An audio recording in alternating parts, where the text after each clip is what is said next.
ফারুজ ভাই কেমন আছেন? ভালো। আপনি কেমন আছেন?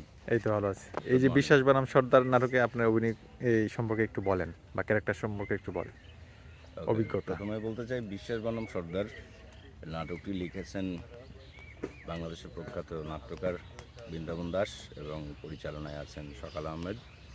এই নাটকে আমার চরিত্রের নাম হচ্ছে মতি। মতি খুবই ইন্টারেস্টিং ক্যারেক্টার। আমি বিশ্বাস বাড়ির ছেলে। অ্যাকচুয়ালি গল্পটা হচ্ছে দুই পরিবারের দ্বন্দ্ব, বিশ্বাস এবং সর্দার পরিবারের দ্বন্দ্ব নিয়ে। তো আমি যেই পরিবারের ছোট ছেলে সেই পরিবারের নাম হচ্ছে বিশ্বাস পরিবার। দারুণ অভিজ্ঞতা। বৃন্দাবন দাসের বৃন্দাবন দার স্ক্রিপ্টে অনেকগুলো কাজ করার সৌভাগ্য আমার হয়েছে। পাশাপাশি সকাল ভাইয়ের সাথেও এটা আমার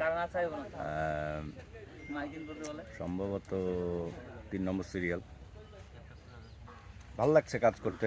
আর একটা ব্যাপার বলে রাখি, সাথে আছে আমাদের সিনেমাটোগ্রাফার হিসাবে লেলিন ভাই এবং হিমেল ভাই। They are very nice human being and very talented cinematographer. এই তো কাজ করছি পুবাইলে। আর হ্যাঁ, নাটকটা দেখুন মাছরাঙা টেলিভিশনে প্রতি রবি থেকে বৃহস্পতি রাত 8:30টায়। Thank you.